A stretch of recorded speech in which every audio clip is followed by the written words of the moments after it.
E aí, tudo bem? Mais uma vez nós estamos aqui juntos nesse TelMediaCast, esse programa nosso, gostoso, precioso, que toda semana sobe com um tema novo. Mas você pode entrar aí na própria menu nosso, você vai ver que tem muita coisa boa gravada e tal, falando sobre assuntos diferentes. Mas como cristãos que nós somos, nós acreditamos que tudo na nossa vida, tem hora que nós falamos de lazer, tem hora que nós falamos de coisas técnicas e tudo. Acho que não tivemos nenhum de culinária, de repente vai sair um de culinária aqui. Mas são assuntos importantes para o nosso dia a dia. Hoje eu tenho um convidado especial, a primeira vez que ele vem aqui, mas ele vai se apresentar e vai falar sobre algo muito importante, tá? E eu já vou deixar um gostinho assim para você não sumir daqui agora nesse pequeno intervalo. Vamos falar sobre algumas questões que envolvem o autismo. Eu acho que é legal você escutar o nosso papo sobre esse assunto. Dá um tempo aí, tem uma vinheta, já eu volto.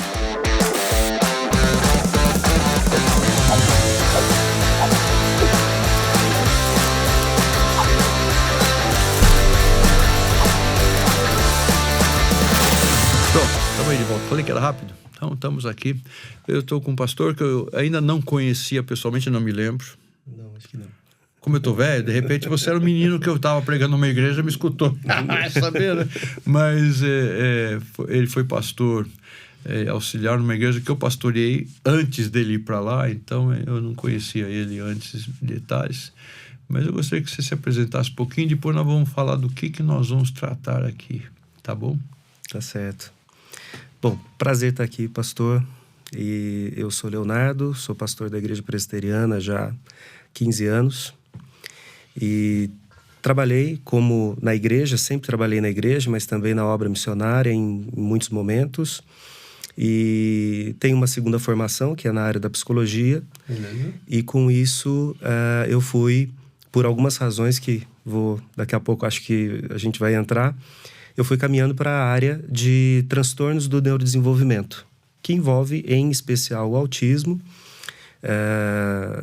E aí fui me especializando nessa área e hoje eu tenho trabalhado tanto na igreja como na clínica e também procurando fazer ferramentas, estruturar ferramentas e dar treinamentos para igrejas que têm enfrentado esse desafio de receber famílias, né, com filhos ainda criança, ou até mesmo esse adulto que acaba se descobrindo autista por alguma questão, e assim, instrumentalizar a igreja, né, para que as coisas aconteçam. Eu sou casado, tenho 2 filhos, né, uma menina de 10 anos, um menino de 6, e muito dessa questão do autismo entrou na minha casa por causa do meu menino de 6 anos, que logo no início ali, com poucos meses de vida, a médica sinalizou que ele poderia ser autista, né? E aí a gente começou um processo todo de avaliação que normalmente é longo e graças a Deus hoje ele está muito bem, né? Mas ele ainda tem sido acompanhado, tem sido trabalhado em várias terapias aí com essa questão do autismo. Interessante. Você falou que tem algum grau também? Não. Sim. Então aí, agora vai a minha pergunta, porque de repente agora ele falou do filho, não tinha falado antes, e eu falei, será que eu entendi errado? Não. Você notou alguma diferença na pessoa falando, no Leonardo falando, você viu? Pois é, ele foi diagnosticado com um certo grau de autismo. Por causa disso é que eu acho que vale a pena você ficar atento aqui. Nós vamos tentar conversar e atualizar, não vai ser uma aula de psicologia e tal, mas pensa um pouquinho, de repente, é alguma coisa que pode ajudar. E como é isso? Você tá lá, adulto, e você vai num psicólogo e o cara fala para você assim, então, você é autista. Como é que é essa história? Ou você, no seu curso, é que percebeu que havia alguma coisa? Na verdade, assim, como eu disse, o meu filho, quando nasceu, logo depois ele teve a médica que já conhecia a minha família, porque acompanhava a minha filha, então ela já tinha aí um tempo com a gente. Ela sugeriu, olha, eu acho que vocês precisam fazer uma avaliação com ele, é possível que ele esteja no espectro. E aí a gente começou a fazer uma série de avaliações. Essas avaliações são multiprofissionais, então demora e tem um tempo, né, de maturação, de entender como que isso funciona com os profissionais. E parte dessas avaliações, principalmente porque era uma criança ainda muito pequena, são entrevistas com os pais. E aí, nessas entrevistas, eu vou ser bem sincero, minha esposa, né, falou, olha, eu acho que você deveria entrevistar ele, né? Porque ele tem... Tudo isso que você está falando, né? Tem a ver com ele. E a pessoa que fez a minha que fazia a avaliação do meu filho tinha sido meu professor na faculdade. Então, você já tinha feito o curso de psicologia, inclusive? Inclusive isso? Mas está muito interessante essa conversa nossa. Você está escutando aí. Sim. E ele me conhecia durante 4 anos, pelo menos, ali na sala de aula. E aí acabou aquela reunião, aquela entrevista. Ele pediu para eu ficar um pouco. Ele falou, olha, eu acho que faria sentido você fazer essa avaliação. Eu falei, poxa, mas como assim? Que é isso? Essas mulheres são danadas, né? Fala, você vai no médico, vai na consulta, leva a esposa junto, você tá lascado, rapaz. Qualquer coisa. Pode ser cardiologia, pode ser nutricionista, qualquer coisa. A esposa vai junto, você tá perdido. Pois é. E aí acabou que eu fiz a avaliação e realmente, né? Mas é claro que eu não me tornei autista, né? A ideia o conceito de autismo tá lá na infância e aí é claro que muitas coisas foram emergindo. Então, assim, tentando resumir, eu fui uma criança muito quieta. Minha mãe sempre achou isso estranho. Minha mãe chegou a me levar várias vezes nos médicos, porque eu era um bebê que não chorava, eu era um bebê que precisava ser acordado para mamar. Muitas vezes ela chegava e eu estava no berço acordado sem ela saber que eu... Então eu tô tranquilo aqui, então eu não tô nessa área. O outro extremo também pode ser uma questão. Então vamos continuar aqui falando de você. Depois a gente conversa sobre mim. Sim. E ainda que eu soubesse falar, eu não conversava com as pessoas. Então, tinha muitos sinais. A minha mãe sempre se preocupou. Só que eu estou falando de 40 anos atrás, os médicos não tinham uma precisão diagnóstica como tem hoje e os critérios eram outros. É como eu falei para você, quando eu falava autista para mim, no meu tempo de mais jovem, né, então, você pensava alguém que ficava se balançando, olhando para um lugar, para nenhum lugar, olhando lá para longe e tal, às vezes tendo algum gesto com a mão, é isso que a gente pensava, esse é o autista. E hoje nós temos o autista sim. Certo, né? tá. Depende só que do hoje, espectro, né? Isso, dentro do espectro, talvez essas pessoas estarão com um grau de suporte um pouco mais elevado, que é o que a gente usa hoje. Não que o que está no suporte mais leve não tenha essas coisas, mas muitas vezes isso acaba sendo internalizado ou é feito de uma forma não tão evidente, né? Então é claro que durante a minha vida eu tive várias situações e várias questões a serem lidadas e algumas muito bem, outras não. Mas eu, em resumo, tinha esses sinais todos quando eu era criança. Os médicos não souberam descrever, só falaram que eu era uma criança preguiçosa, que eu era uma criança. Quer dizer que muita coisa começou a fazer sentido para você depois. Muito. Que legal. Isso, de certa maneira, é libertador, né? Foi porque, assim, eu costumo brincar que na época que eu fiz o seminário, eu tinha 18 anos quando eu fui para o seminário. E morei em república, morei dividindo casa, como é o típico, né? Não tinha recurso para ter um lugar sozinho, então a gente dividia. E esse tempo foi um tempo muito difícil. Para mim foi difícil, mas para aqueles que moravam comigo foi muito pior, sem dúvida nenhuma. Porque na minha família, tudo bem, meu pai, minha mãe e 2 irmãos. Mas são coisas que são adaptadas em casa. Eu não gosto de comer isso, então tira do prato você, mas tinha um contexto, né? E depois você vai morar num lugar, no seminário quando eu fui morar, se eu não me engano, eram 10 quartos. Sei, entendi. dois rapazes por quarto, um banheiro coletivo. Então você imagina como que isso, né, causou um transtorno mesmo, assim. E aí essas coisas começam a ficar mais evidentes, né? Claro que sempre a dificuldade de comunicação era colocado na conta de alguém que é tímido. O meu pai era muito extrovertido, então talvez essa comparação também não era muito boa. Por outro lado, eu sempre tentei fazer isso, só que aí fica estranho, né? Porque meu pai, muito, muito brincalhão e tudo, era natural. Eu tentava fazer, as pessoas davam aquela risadinha amarela, né? Porque não era a mesma coisa, mas tentando fazer isso.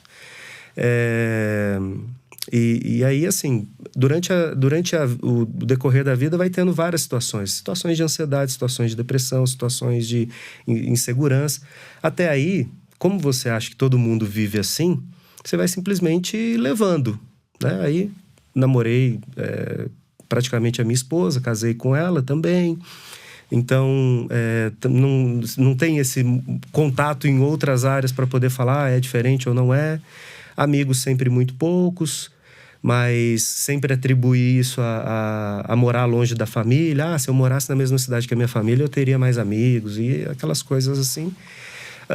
E aí depois, como pastor, né, fui ordenado, eu tinha 22 anos. Aí começa uma série de coisas assim, eu não vou ter muitos amigos, porque isso, porque aquilo. E aí você vai achando que isso é natural, né? Mas aí a esposa que vem morar, que a gente casa, vem morar juntos, aí olha, mas isso aqui que você faz não é legal, isso aqui, por que é tão rígido nisso, por que é tão meticuloso nessa outra coisa e tal. E aí as coisas começam a aparecer mais. E foi aí que quando teve essa sugestão do meu filho, que isso tudo veio, né? Uhum. Eu costumo dizer que foi, sim, uma questão libertadora, saber que não era só porque eu, sendo bem franco assim, né? Usando as palavras que a gente usa no dia a dia, não sou eu que sou chato ou que incômodo, certo. Mas que tinha alguma coisa que levava, né? Que não era simplesmente querer mudar ou ter força de vontade que faria tudo isso ser resolvido, né? E aí, quando isso aconteceu, para ser bem sincero, eu falei, e agora? O que eu faço com isso, né? Porque se eu falo que eu sou um pastor autista, que igreja que vai querer? Porque a ideia que se tem do autista é que ele não tem empatia nenhuma, sim, que ele é voltado para si. Me ajuda um pouquinho. De uma maneira geral mesmo, com um espectro enorme aqui, que não tem contato nenhum até mais leve. O que caracterizaria um autista? Por exemplo, TDAH é eu, por exemplo, acho hoje que eu tinha TDAH. Ou tenho. Acho que isso não perde.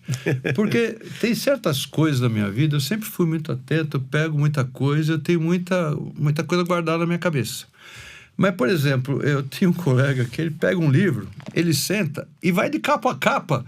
E, rapaz, é uma coisa assim absurda. Eu leio 2, 3 páginas, tenho que voltar não porque eu não entendi, mas eu já viajo, vou lá, sim, não sei onde, vou lá no espaço. Eu acho que se eu fosse hoje conversar com o psicólogo, ele dizia assim, você tem TDAH. Mas como o TDAH também é um déficit de atenção, tem hora que isso pode estar no espectro autista também, não tem nada a ver uma coisa com outra. É assim, o TDAH e o autismo, eles estão dentro dos transtornos de neurodesenvolvimento. Certo. Então, de certa forma, eles vão compartilhar sintomas ou condições, né? Agora, é claro que talvez o estereótipo ia ser bem diferente, porque o TDAH seria uma pessoa mais agitada, mais hiperativa e tal, enquanto que o autista parece alguém muito contido e tal. Entendi. Mas não é bem assim. Quando você vê crianças autistas, você vê ela correndo para lá e para cá, e você fala, mas essa criança não pode ser autista, porque o autista é aquele que está quietinho. E é isso que é o difícil, talvez, de identificar, né? Então, o autismo hoje, já tem uns 20 anos que é classificado assim, nós temos 2 grandes sintomas. Uma dificuldade de comunicação, e essa dificuldade de comunicação envolve dificuldade de ler as pessoas, dificuldade de entender questões de linguagem, metáforas ou figuras de linguagem. Isso sim seria muito prejudicial para o pastorado. Sim. Para você, sim, você deve lutar com uma coisa tremenda nessa área. A questão da expressão facial, essa leitura da expressão facial é uma coisa que... Enfim, a comunicação não pode restringir comunicação ao que é verbal. Ainda que tenhamos crianças ou adultos autistas não verbais. Mas a gente está falando de um déficit na comunicação. Tá bom. Tudo que envolve comunicação, né? Então, esse é um dos... Inclusive saber ouvir. Saber ouvir, também. E o outro grande grupo de questões são padrões restritos e repetitivos. Então, esse padrão restrito e repetitivo é onde, por exemplo, na criança se manifesta em uma ordem que ela coloca os brinquedos, em uma forma de fazer as coisas. Vamos dizer, é toque. Parece ser. Tá, né? Vendo como é que é o problema? E aí é que é a grande questão, pastor, e isso eu acho importante de dizer. Porque nos manuais, tem uma parte dos manuais que se chama diagnóstico diferencial. Então, antes de dizer que é autismo, eu tenho que passar por pelo menos umas 6 ou 7 outras condições e descartar essas condições. Você tem que ir eliminando alguma possibilidade. Eu não posso simplesmente olhar para alguém e falar assim, olha só como que ele coloca o copo. E aí pode ser que eu vou lá e vou querer mexer no seu copo também. O quadro torto na parede que incomoda a gente pra caramba. É claro que isso pode incomodar. Ou então, ele tem problema com etiqueta de roupa, então ele é autista. Não necessariamente. Entendi. Tá? Os critérios eles têm que ser atendidos e eles têm que trazer prejuízos para as pessoas. É claro que quanto mais adulto, mais adaptado a pessoa é. Porque você já teve que se virar com isso. De algum jeito. Ou enfrentou bullying, ou porque isso, ou porque aquilo, tinha que passar de ano, enfim.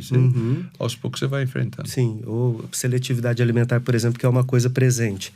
Se de repente eu vim de uma casa onde eu tinha que comer aquilo que eu não gostava, eu aprendi a colocar na boca e tomar água e engolir.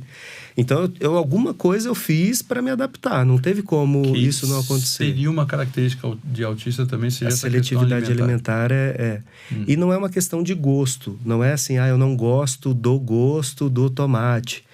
Muitas vezes, como esse tomate, a questão da sensibilidade. Né? Então, ele é muito mole, a pessoa sente ânsia mesmo.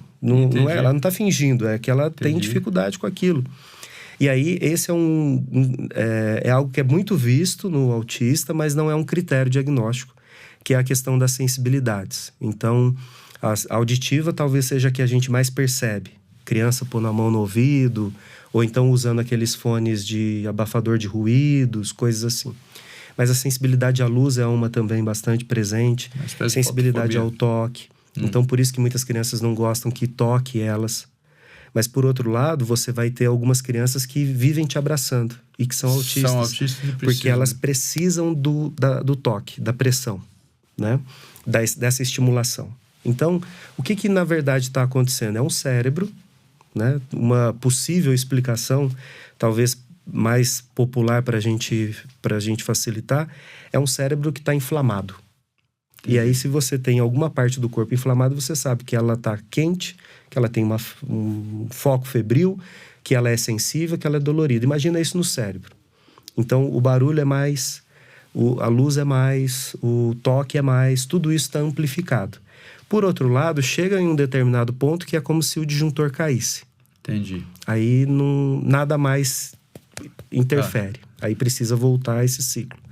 Então, é mais ou menos essa a condição que a pessoa se encontra. Por isso que a escola é desafiadora, por isso que a igreja é desafiadora, né? Então, eu costumo dizer assim, para uma pessoa típica, ela chega na igreja, cumprimenta 5 pessoas, senta no banco, tá tudo bem. Para o autista, ele cumprimentou 5 pessoas diferentes, então ele tocou 5 coisas diferentes, que vai ser difícil. Ele já teve contato com 5 perfumes diferentes, porque a sensibilidade olfativa é muito grande. Já teve o som, já teve a bateria, já teve não sei o que, já teve um monte de coisa, o ar-condicionado. Então, quando ele chega e senta, a pessoa típica chegou e foi super agradável. Teve o pessoal da recepção que abraçou, que beijou, tal, sentou ali. Para o autista, às vezes, ele já enfrentou uns 10 desafios antes de sentar no banco. Quase aqui é o meu cantinho, não mexa comigo. Pois é, por isso que muitas vezes você vai ver essa pessoa muito rigorosa em rituais, parece rituais. Que é como o senhor disse, parece um toque, né? A pessoa vai fazendo as coisas sempre do mesmo jeito. Mas é porque aquele jeito é um jeito que ela se organiza para que as coisas funcionem. Eu acho que essa questão... o que eu estou concluindo aqui, apesar de eu conhecer alguma coisa, mas é que nós precisamos ser muito atentos com esses sinais na família, conosco mesmo, como você acabou de dizer. De repente eu falo assim, puxa, eu tô achando que eu vou precisar fazer uns exames aí. Mas na igreja, então, de comunidade, a gente tem esse tipo de sensibilidade mesmo. É essa palavra, para ver alguém e não achar, poxa, esse cara é muito triste, esse cara tá com depressão, será que houve alguma coisa? E no final pensar, não, peraí, tem algo mais que pode ser visto aí, né? Sem dúvida. E é interessantíssimo isso, a gente pensar um pouquinho, por exemplo, comunicar para a igreja, para a comunidade que existe essa possibilidade, como nós estamos falando aqui no rádio, mas poderia ser em outro lugar, de repente pode ajudar muita gente nessa situação, né? Sem dúvida. Porque, assim, é claro que a gente vem passando por movimentos, né? Então, eu, estudei, né, já tem bastante tempo, eu não lembro de ter algum autista na minha sala.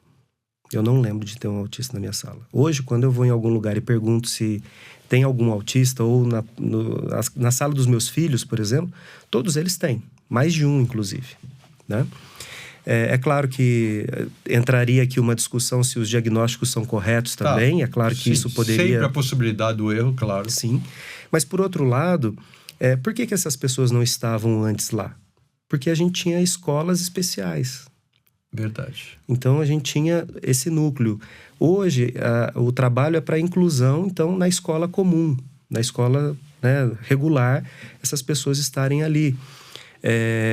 Não é incomum também, se a gente voltar no pensamento atrás, isso aconteceu na minha família. Eu tenho uma tia que hoje ela seria diagnosticada com autismo, mas ela passou a vida sendo especial. Né? Então, o que a tia fulana tem? Desculpa o termo grosseiro que eu vou usar aqui, mas no meu tempo de menina, isso é um débil mental. Sim. É uma palavra na verdade, pesadíssima usada, mas se usava. Qualquer coisa, esse cara aí... Sim, e era um termo médico, na verdade, né? Débil mental era um termo médico que virou... E o autismo hoje acaba sendo um termo meio assim também. Tem muitas crianças hoje que não querem ser autistas, porque falar que é autista é como se você estivesse xingando a pessoa. Entendi. Então, você começa a ter isso. Se bem que no trânsito, eu acho que tem muitas pessoas que devem ter esse tipo de espectro. Mas vamos continuar aqui na nossa conversa. E aí, por exemplo, dessa minha tia, ela foi tratada como especial. O que ela tem? Ela é especial. E especial ninguém sabe o que é. Hoje, se a gente fizesse uma avaliação nela, provavelmente ela seria um autista com um nível de suporte severo. Só que o meu avô nunca aceitou que ele tivesse uma filha com alguma dificuldade. E ela tinha todas essas características clássicas, só que ele tinha condições, ele criou ela na casa dele, deixou ela com uma casa, fez lá o que precisava e meio que... Só que o que ele tentou programar, mas não conseguiu, assim, ele faleceu e ela continuou. E aí, mesmo que ele tenha deixado bens para ela, essas coisas, ele não deixou essa mulher preparada para a vida, né? Então, a minha tia, por exemplo, ela nunca foi a uma igreja. Ela nunca foi à igreja. Depois que meu avô morreu é que ela passou a ir à igreja. Então, essa igreja do bairro ali não tinha contato com alguém com a condição dela, porque ela não ia. E não só a minha tia, como várias outras. Só que hoje essas pessoas vão em qualquer lugar, e o lugar é qualquer lugar, né? A acessibilidade e tudo mais que a gente tem... Estatuto da pessoa com deficiência é para isso. A pessoa tem que poder ir na universidade, na igreja, aonde ela quiser. E isso tem acontecido com mais frequência. Só que quando essas pessoas chegam, a gente não tem esse preparo, né? Não sabe como lidar, né? Eu costumo dizer que, para mim, um degrau de 15 centímetros não faz diferença nenhuma. Mas para alguém que usa uma cadeira de rodas, é uma barreira. Sim. Eu não tenho dificuldade, na maior parte das vezes, em estar em um culto. Mas conheço um monte de gente que, no momento, por exemplo, do louvor, tem que sair da igreja, porque não aguenta ficar lá dentro. Se o som não está regulado, não consegue ficar lá, porque o som do pastor só falando é muito para ela, sobrecarrega. Não são poucos os casos de crianças que não conseguem, por exemplo, assistir uma aula de escola dominical. E aí, se você parar para pensar... Existe uma questão de estrutura, existe uma questão de atitude, existe uma questão de capacitação das pessoas que estão ali. E existe uma outra questão que é um grande desafio, que muitas pessoas na igreja estão fazendo um trabalho voluntário. Deixa eu contar uma história para você. Eu já interrompi, mas depois continue. Mas na minha igreja, uma coisa interessante. Na época, frequentou um menino lá, autista. Uhum. Mas esse era diagnosticado autista e ele não chega a ser... o severo desse que não fala com ninguém e tal, mas tinha as características e a família já dizia, André é autista. Muito bem. Ele começou a frequentar e ia na escola dominical, não parava, ficava 5 minutos, saía e tal, aquelas coisas todas dele próprio. Ele já estava com uma certa idade, adolescente, acho um pouco mais do que isso, adolescente. Pois nós tínhamos um presbítero, formado na área de exatas. Ele é extremamente exato. Tudo para ele, assim, né? Eu brinco muito. Isso é muito cartesiano demais. Tudo para ele, assim. E ele era professor da Casa Catecumenos. E esse menino falou que queria fazer profissão de fé. Um dia perguntou, via lá a profissão de fé e tal, queria. E aí foi encaminhado para a classe desse professor, desse presbítero. Pois esse presbítero, sem nenhuma formação, ele montou uma série de aulas para o menino, pôs no computador e ele fez uma coisa. Ele não é pedagogo, ele não é psicólogo, ele não é, enfim, ele preparou esse guri. Esse menino fez o curso. Quando terminou, o presbítero chegou para nós e falou: tá pronto. Foi no conselho, você precisa ver o guri. E ele falou: não, eu fiz assim, porque observei que ele cada 5 minutos precisava ir no banheiro, falava que precisava ir no banheiro, não sei o quê, enfim, né? E o menino fez profissão de fé. E eu falo, esse presbítero que eu tenho lá na igreja, ele é um homem muito, como eu já disse, muito inteligente, muito dedicado a tudo. Ele é egípcio de nascimento, veio para cá menino para o Brasil e tal. Ele chama-se Edmond. E se eu estou aqui honrando a coisa, ele fez eu falo, pessoal, você quer ter eu tenho um curso de iniciação doutrinária, a gente chamava de iniciação doutrinária, mas de catecúmenos, que ele preparou para um rapaz, dava aula sozinho para o menino. E o menino, quando foi no conselho, não teve, claro, na nossa própria conversa a gente percebe que, mas tranquilo, as certezas, as confianças. Então, tem, às vezes, pessoas esforçadíssimas que nunca fizeram um curso para diagnosticar e tal, ou não, ou vão seguir a tal linha de pensamento, a tal pedagogia, corrente pedagógica e tal. E é incrível, né? Mas imagina a dificuldade. E eu fico imaginando o que você passou, porque realmente também, para dizer que só foi diagnosticado agora depois de casado, já pastor, com os filhos, né? E pai, então é uma coisa extraordinária. Sim. Mas isso esse exemplo que o senhor está trazendo é o que precisa acontecer. Só que, porque de fato, esse trabalho é para aquela pessoa. É para aquela pessoa. Não é para qualquer pessoa que tenha diagnóstico. Não existe uma cama de Procúcio assim para a gente colocar todo mundo e esticar e falar, não, isso aqui serve, né? Mas e aí tem um aumento, né, desses diagnósticos, e aí isso tem assustado as pessoas. Então, por isso que de alguma forma eu tenho usado aquilo que eu vim adquirindo aí com o tempo para auxiliar, para instruir, para ajudar as pessoas, né? A igreja para acolher. Porque, assim, importante, eu gosto de falar isso. A minha família não era da igreja evangélica. Na verdade, a gente tinha várias matrizes, assim, juntos. E quando eu tinha por volta de 10 anos, 11 anos, minha família começou a ir numa igreja que era uma igreja presbiteriana, mas era uma congregação ainda, estava começando e tudo. E aí começou a ir para lá. Antes disso, a minha família tinha mudado para uma casa que era uma rua sem saída. E essa rua sem saída tinha um monte de menino. E esses meninos, eu nunca tinha tido amigo. E aí a primeira vez que eu cheguei lá, me viram e falaram: você não quer jogar bola? Gostava de jogar bola, fui jogar bola. E aí a primeira vez na vida eu tive amigos. E aí, esses meninos, tudo bem. Só que aí, da rua de trás, tinha uns meninos um pouco mais velhos. Sei. Que já eram um pouco mais malandros e tal. E na rua, mais um pouquinho pra lá, ainda tinha outros mais malandros e tudo. E aí, é claro que nesse contexto de estar deslumbrado por ter amizade, eu comecei a ter... Não, porque amigo. Você queria fazer nas outras ruas também? Queria ficar junto com todo mundo, porque afinal de contas agora, né, tinha alguma coisa. E aí, assim, a questão escolar foi lá para baixo, né? Meus pais sendo chamados na escola e tudo, mas eu sempre tive muito respeito pela professora. Então, ela vinha falar comigo, eu abaixava a cabeça. Ela só mandava um bilhete falando... Você não afrontava? Nunca fiz isso, né? E os meus amigos, não. Eles já, né, desde aquela época, já faltavam com respeito com professores. E aí essa professora, ela chegou a chamar os meus pais na escola e falar assim: olha, o lugar do seu filho é na FEBEM. O seu filho não é gente. Então, se você quiser fazer alguma coisa por ele, você tem que fazer isso.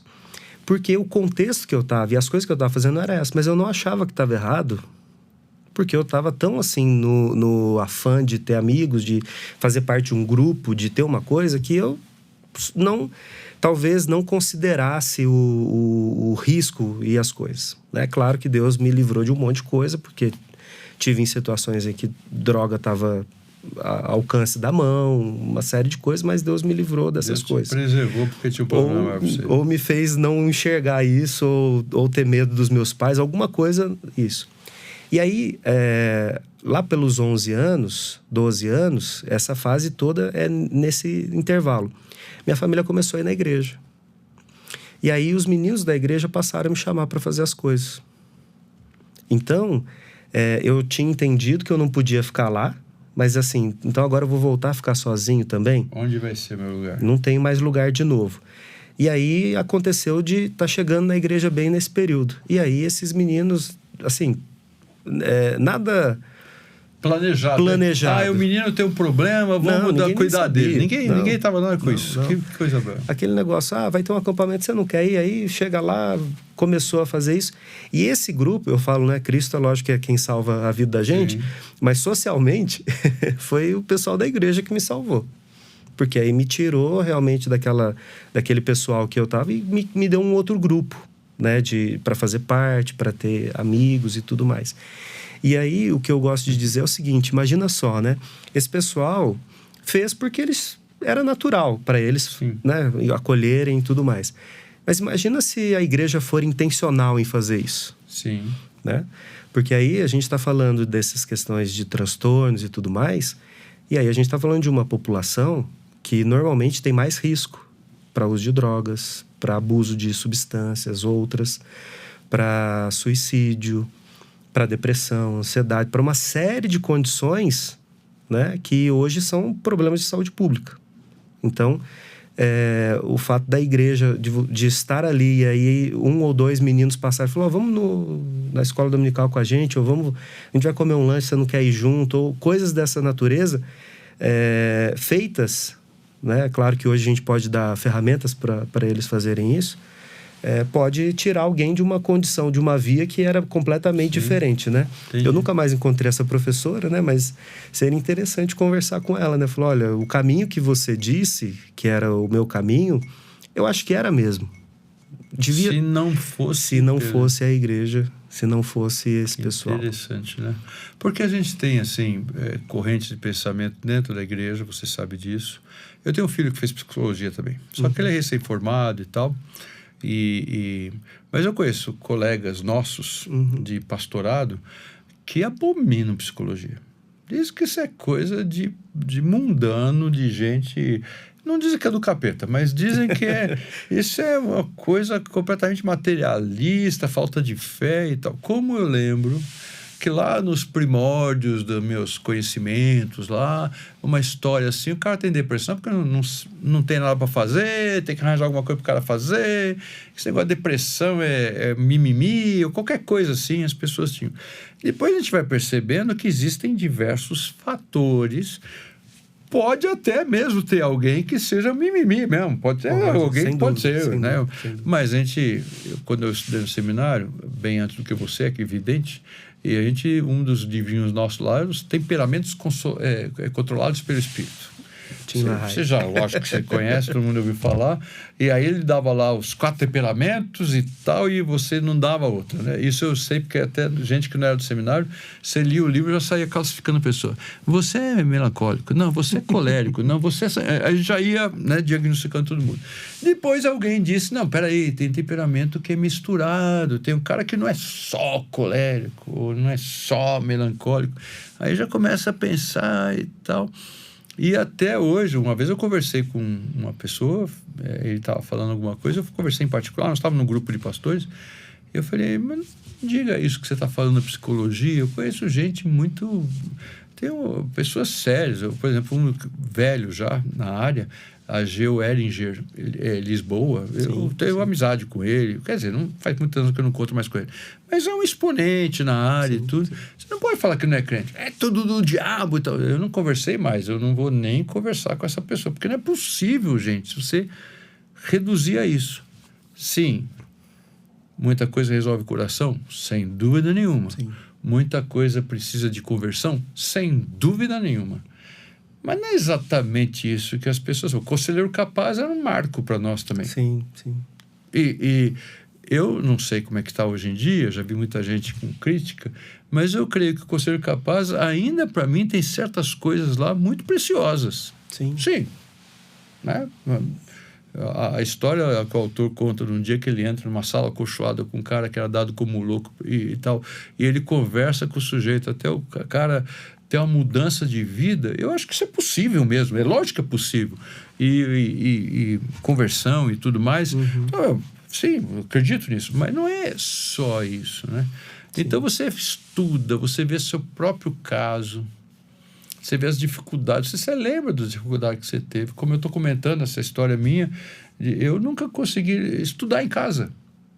Minha mãe ficava louca. Eu tenho uma irmã que ela ficava doente, chorava para estudar. Eu só prestava atenção na sala de aula. Nunca fui o cara do 10, só 10, 10, 10, mas eu estava lá no 7, 7,5, às vezes 6,8, tinha que fazer alguma coisa e tal. Mas não conseguia, eu não sei como é que os caras conseguem focar. Por isso que eu falo, eu acho que se hoje eu fosse fazer um exame mesmo para ver, pode ser, não sei. De repente autismo, você acabou de... Não, eu acho que não. Eu sempre fui muito tímido também.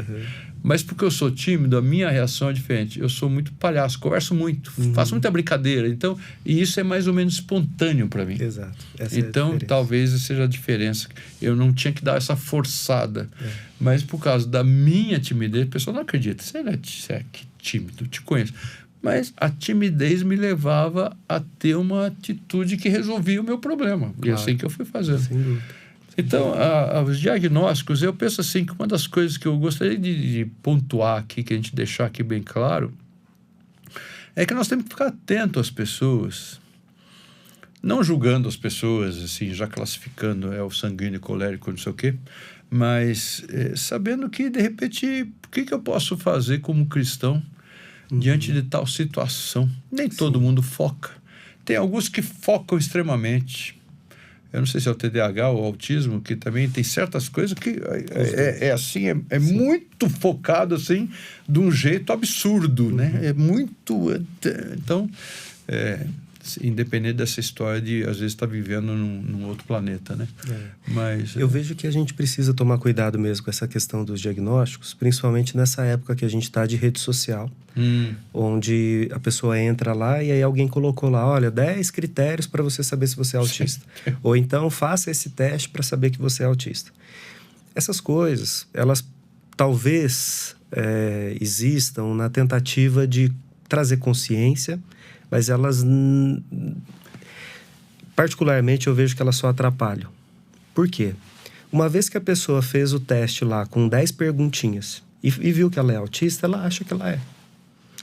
E aí, você como profissional, às vezes uma avaliação que eu faço tem 30 testes.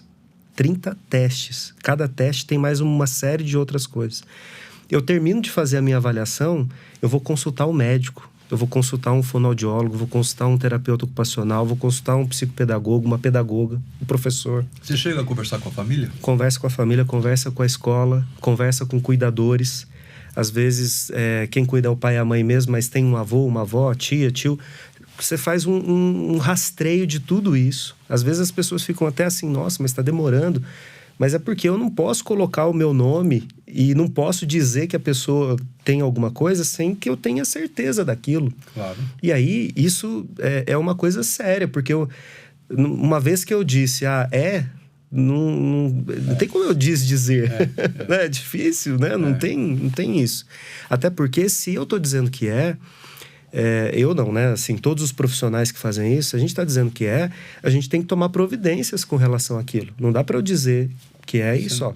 Ou mesmo uma outra condição que parece ser mais tranquila, quando a gente vai lá e faz uma avaliação e descobre que uma criança tem altas habilidades, superdotado.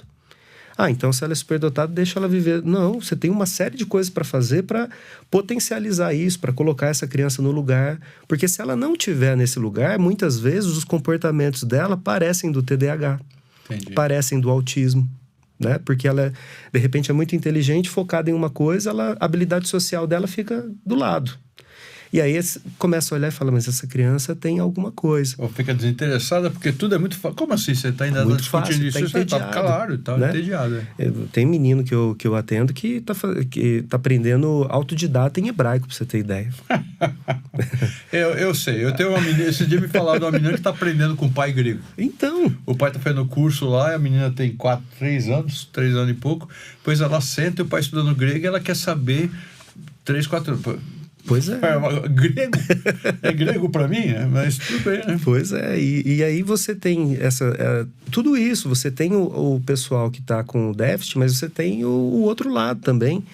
E é muito sério isso, né? Então, quando a gente chega na igreja e uma família está lá angustiada e fala, pastor, olha, meu filho, não sei, talvez é isso. E o pastor vai lá... É falta de surra? É falta de castigo? Ele pode falar que é isso, ou ele pode falar, não, vocês têm que orar mais. Ah, sim. Ou então, isso aí é espiritual. E aí o que a gente sabe hoje? Que quanto antes você identifica e trabalha, antes você consegue resolver as coisas. Ou então você vai dar uma qualidade de vida melhor para aquela criança. O meu filho até os 4... Para falar a verdade, até uns 4 anos e meio, você falava com ele, ele compreendia o que você estava dizendo e ele verbalizava alguma coisa. Só que essa verbalização dele não era compreensível. Só que ele achava que você estava entendendo. Entendi. Então, ele está lá num trabalho com fono. Mas não é todo autista que vai ser isso. Não. Certo. Cada um é um. Isso. E aí vai lá por uma profissional, cara, tem que beijar o pé daquela mulher, porque ela foi lá, trabalhou com ele em pouco tempo que ela fez, hoje ele fala e ele entende, e tem hora que a gente tem que falar para ele, Benício, agora já deu. Dá o tempo. Porque, né? Então, aquele negócio assim eu sei que ele me ama, mas ele nunca tinha falado isso, ou ele nunca tinha feito um carinho ou alguma coisa. E aí tem alguém que vai lá e intervém com técnica, com cuidado, e a pessoa vai te dizendo, olha, eu tô fazendo isso, isso e isso. Se você quiser, você pode ficar na sala. Presta atenção na Você reação. Precisa fazer isso em casa, para isso, para aquilo. É um trabalho feito com seriedade. Existe profissional ruim em tudo quanto é lado, do mesmo jeito que existe pastor ruim. Ah, não, essa eu não sabia. Sobre isso vamos fazer um programa. Existe pastor ruim? Gente, eu tô sendo irônico aqui, vocês estão entendendo, né? E aí, de repente, você tem lá, depois de 6 meses, 8 meses, graças a Deus foi esse tempo, poderia ter sido mais, o menino falando. E aí, e entendendo, e assim, você vendo que de um estágio que ele estava, ele é uma curva assim, para cima. Como que eu vou falar que essa profissão é uma profissão que, sabe? Mas aí é fonoaudiólogo. O fonoaudiólogo trabalha com outra coisa. O psicólogo, o psicopedagogo, todo mundo que está nessa área vai fazer cada um o seu papel nisso. Agora, existe uma questão histórica que põe um senão na psicologia? Existe. Sim. A psicologia também precisa ser redimida. Se for para usar um termo assim, tudo precisa ser redimido, né? E realmente tem áreas que são inaceitáveis. Exato. Quando na igreja lá em Bauru, onde eu fui pastor, na primeira igreja que você foi pastor também, nós tínhamos um grupo que a gente chamava de não era melancólicos, a gente falava depressivos anônimos, a gente brincava. Porque tinha uma pessoa da igreja que tinha depressão. E ela trabalhava, era muito assim, tinha vida devocional, ela lutava com isso. E um dia falou, pastor, eu vejo que tem tanta gente, eu vou dizer uma coisa para o senhor. O depressivo, uma das coisas que ela observava, né, que aconteceu comigo, a gente acha que é só a gente que tem depressão. E daí, mas tem muita gente. Então começamos a formar um grupo na igreja, que eles sentavam, conversavam e tal. E eu abria a reunião e saía, porque eu não tinha depressão. Eu falei, eu vou deixar com vocês. Então eles ficavam, se precisar de mim, eu estou na sala do lado. E conversavam e tal. Então, tem coisas que eu penso que a igreja poderia ser um bênção. Mas não está. Cadê o versículo que fala em depressivo anônimo? Não tem versículo sobre isso. Cadê a passagem que fala que Davi era autista? Não tem, não existe isso. Uhum. De repente você pode até pegar um personagem bíblico e falar, bom, pelo que eu estou vendo aí, hoje ele seria diagnosticado com... né? Talvez. Espero que não esquizofrênico. Mas, para falar em esquizofrênico, eu conheço 2 relacionados comigo no tempo da minha juventude, meio parentados e tal, 2 diagnosticados com esquizofrenia. Uma família muito crente tratou o filho só na base de vamos orar, vamos não sei o quê e tal e tal. Outra, ao contrário, só remédio. E eu vi que foi ruim para os dois. Claro, uma avaliação bem subjetiva, bem minha, pessoal, mas era muito estranho. Um que tudo era médico, tudo era remédio, tudo era não sei o quê, tudo alimentação, tudo. E outra, vamos orar, entendeu? Ora, nós estamos. Então, o joelho no chão e tal. Por favor, ninguém vai me escutar achar que eu sou um pastor que sou contra o joelho no chão. Absurdamente não. Eu acredito nisso.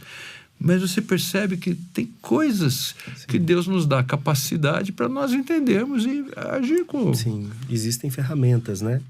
Um comentário assim sobre isso, né? Às vezes tem uma crítica, né? Que fala assim, não, mas esses quadros aqui, depressão, ansiedade, essas coisas aqui, isso aqui é Bíblia, falta Bíblia na vida dessa pessoa. O cara tem que se converter. Só que aí quando chega num caso de autismo, aí as pessoas procuram. Entendi. Então, por quê? Né? Então, aqui eu não sei o que fazer, aí o profissional pode servir. Aqui eu acho que eu posso resolver, então... E assim, existe depressão que é espiritual? Existe. Existe ansiedade que é por causa de pecado? Existe, sem dúvida.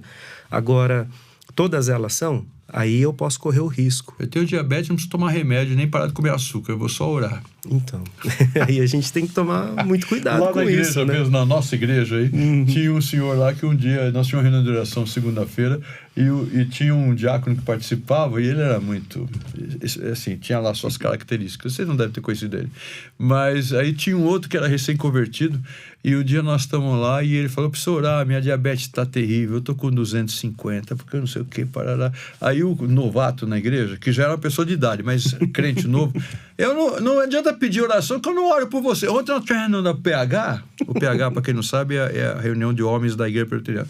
Tivemos reunião da PH, ele comeu coxinha, comeu quibe, tomou refrigerante, agora vem pedir oração para acabar o diabetes. Eu não vou orar por ele.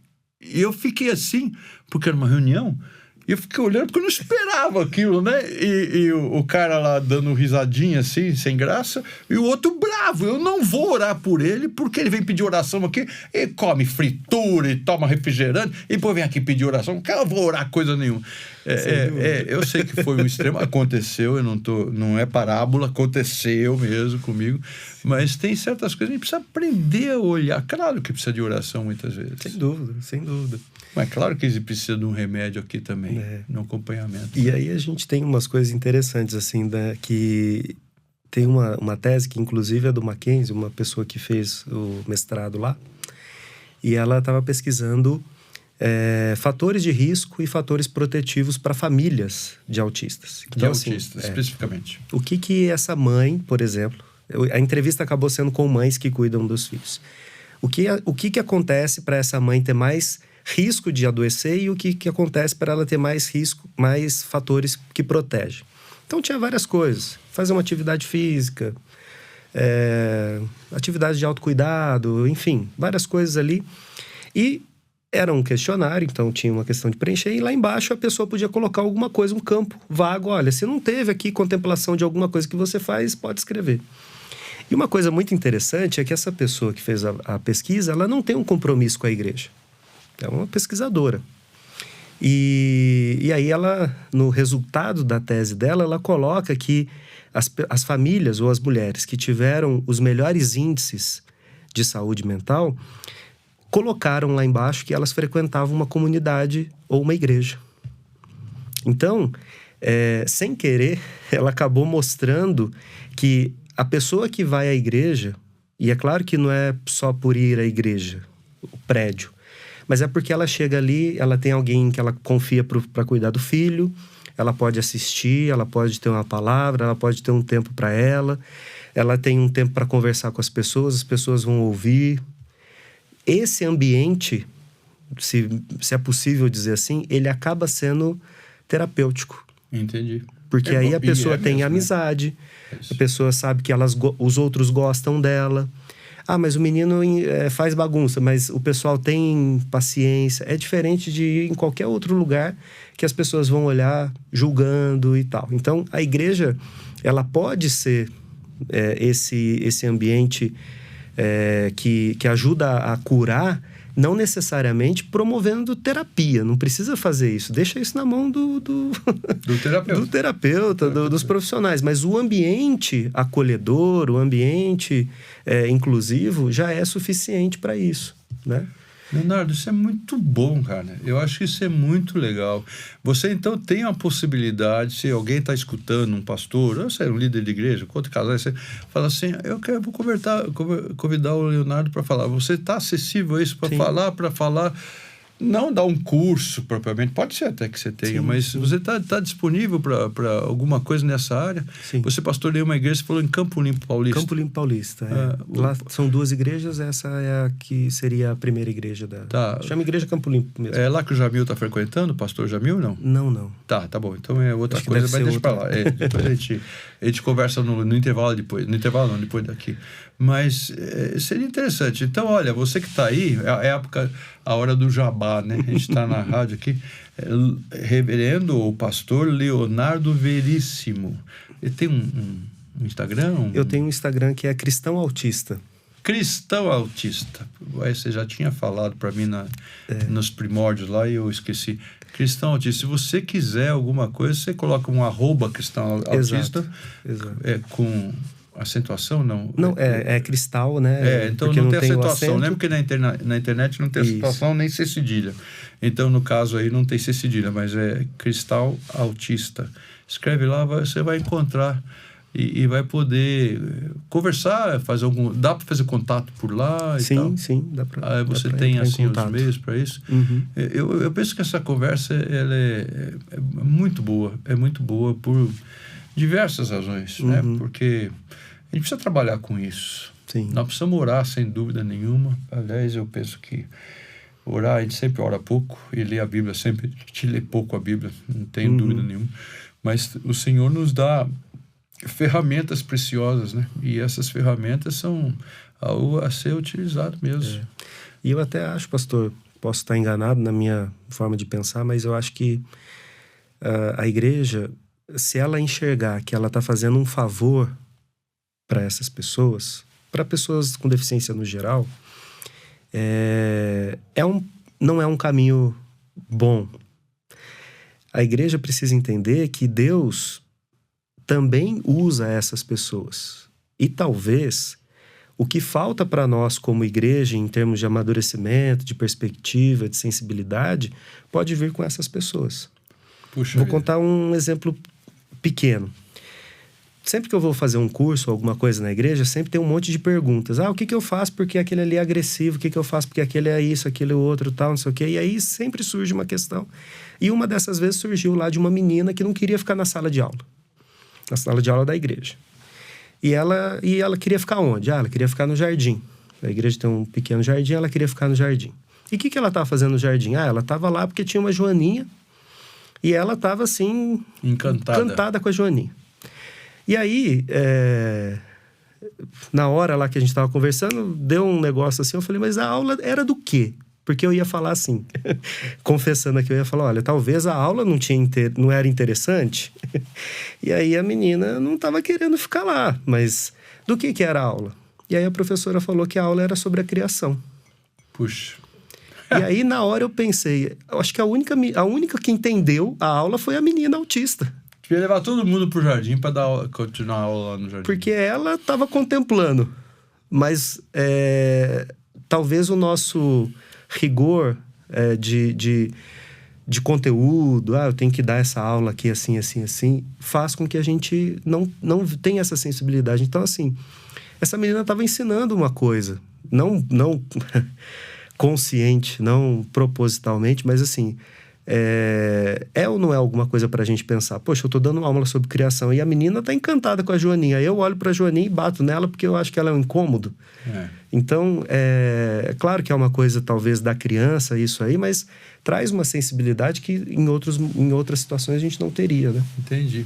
E a igreja pode ser abençoada, eu diria, né, por todas essas coisas. Eu acho que só esse tipo de conversa já é um grande caminho, porque você de repente abre horizontes, fala, não tinha pensado nisso, então é isso, preciso prestar atenção, preciso suprir isso aqui, preciso ter programas para isso. Porque pode ser que você que está escutando a gente não conheça nenhum autista, ninguém que tem essas características, alguma coisa assim, que você pensaria nisso. Mas é bom escutar, é bom ficar atento, como foi falado aqui, a palavra estava na minha cabeça e você acabou de usar.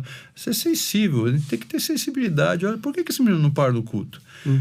Por que eu falo e ele está olhando lá para a parede? Porque o que nós podemos fazer? Como nós podemos ajudar? Por que ele é tão meticuloso? Por que ele é tão chato? Desculpa aí, mas você está entendendo o que eu estou falando. Claro. Porque esse cara é tão chato. De repente não é um chato, de repente é uma pessoa que precisa de algum cuidado e um caminho, porque não é chateza ou arrogância ou qualquer outra coisa, né? Ou até colocando na conta da adolescência, né? Ele é adolescente, ele é estranho, né? Ele é isso, ele é aquilo.